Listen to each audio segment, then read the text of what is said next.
আর তখন তো সাইদির চিনতামও না, সাইদি কেডা নাকি। শুনছি একজন ভালো বক্তা, ভালো আলেম, আমার বাপের কাছে শুনছি না সাক্ষী দিতে হবে। আমরা এক পাও কবরে আর এক পাও উপরে আছে। এই যে সাহিদি সাহেবের বিরুদ্ধে আমাকে অর্থাৎ যে সমস্ত কারুকার্যতা করাইছে, এমন একজন আলেমের বিরুদ্ধে আমাকে যে সমস্ত কাজবাজ করাইছে, আমাকে তো এখন করে করে খাইতে আছে। কবরে পড়ছি, আমাদের আত্মীয় স্বজন যারা আছে, পাড়া প্রতিবেশী, দেশবেশী, সবাই আমাকে ঘৃণা করে। তার ভিতরে রাজাকার তো ভালো, দুর্নীতির কোনো অভিযোগ তার ভিতরে ছিল না। মোহাম্মদ মাহাতাবুদ্দিন হাওলাদার, পিতা মোহাম্মদ মোশাররফ হোসেন হাওলাদার, সাং ট্যাংরাখালী থানা, ইন্দুরকানি।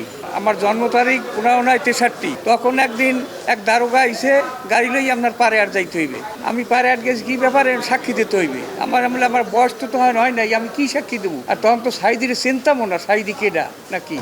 শুনছি একজন ভালো বক্তা, ভালো আলেম, আমার বাপের কাছে শুনছি না সাক্ষী দিতে হবে। তখন পাহাড়ে ওই পুলিশের অফিসার সানাউল্লাহ, এডিশনাল আইজি, তখন সে বলে সাক্ষী দিতে হবে। বয়স কি না ওকেটা আমরা বুঝবো ট্রাইব্যুনালে, তোমার সাক্ষী দেওয়া। সে অনেক ধরনের গালাগালি আমাকে বেলাডি বাস্টারকেই গালাগালি করতে হবে। ওই ট্রাইব্যুনালের এডিশনাল আইজি সানাউল্লাহ, আর এখানে এক অ্যাডভোকেট যারা ছেলে, তারপর সাইদুর রহমান, রানা দাশগুপ্ত, এরাও আমাদের অনেক প্রসার দেশে সাক্ষী দিতে হবে। বিচারের রায় তো আমরা করামো। এবং একদিন আমাদের ওই ট্রাইব্যুনাল রয়ে গেছে, বিচারকের কক্ষে ঘুরেই দেখাইছে এইসব। এই বিচারক, এই তখন জাহাঙ্গীর আলম প্রধান বিচারপতি কয়, হেও কইছে, কয় তোমরা সাক্ষী দেবা, যা বিচার করবো আমি। এই এখন আমরা সুযোগ হয়েছে, আর পূর্ণ বিচার ভালো লোকের জানো। মোহাম্মদ আলতাফ হাওলাদার, আমার পিতা হামিদুদ্দিন হাওলাদার, বাড়ি পিরিজপুর বাড়িহাট।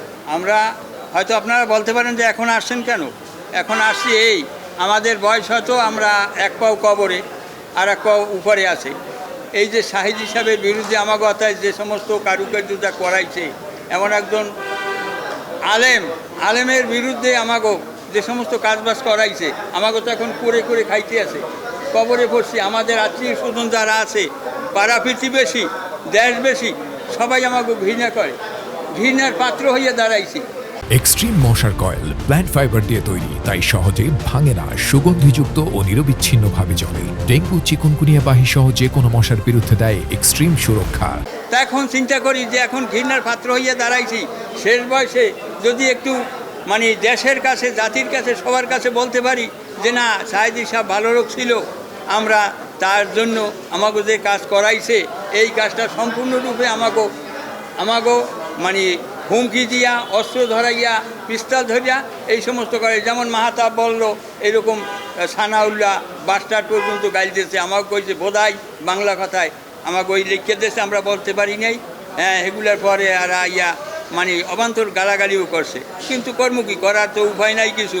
যখন আইনেই ফালাইছে, আমাকে অনেক দিন পর্যন্ত রাখিয়া টেকে এইভাবে পড়াই দিয়েছে। তারপরও আমরা ঘুরাই দিই, তারপরও দেখি যে জীবনের কোনো আমাকে নিরাপত্তা নাই।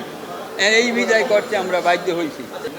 একজন বক্তা হিসেবে চিন্তা মনে হয় না, দল কথা না, উনি একজন বক্তা ছিল, উনি একজন আলেম মানুষ, উনি আপনার ওয়াজ মাহফিল করতো, করতে, এই জন্যে ওনারে সবাই একটু মূল্যায়ন করতে, ভালো মনে করতে।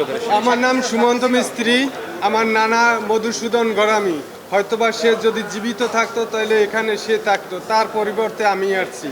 আমার নিজের কাছে খুব অনুতপ্ত হয় বা অনেক খারাপ লাগে যে দেলোয়ার হোসেন সাইদির বিরুদ্ধে সেও একটা চক্রান্তের সাথে জড়িত হইয়া টাইনু বলে সাক্ষী দিয়েছে। নিজেকে কখনো আমি ক্ষমা করতে পারি না, কারণ সে এমনই একটা ব্যক্তি ছিল, আপনারা সবাই জানেন। তার ভিতরে রাজাকার তো ভালো, দুর্নীতির কোনো অভিযোগ তার ভিতরে ছিল না। কিন্তু এই যে আওয়ামী লীগ সরকার বা প্রধানমন্ত্রীর চক্রান্তে সে একজন রাজাকার হয়েছে। সে দীর্ঘদিন জেলখানায় কাটাইছে এবং মৃত্যুর আগ পর্যন্ত সে জেলখানায় ছিল। সেজন্য নিজেরে ক্ষমা করতে না পাইলে আমি এইখানে এসে আপনাদের সবাইরে জানাইতেছি, এবং মিডিয়ারে জানাইলে দেশবাসী জানবে, সেই জন্যই আমার এখানে আসা। আমার প্রধান বিচারক বা সবার কাছে আমি বিশেষ অনুরোধ করতেছি যে এই হুজুরের যে শাস্তির ইতে যারা জড়িত আছে সবার যেন শাস্তি হয়।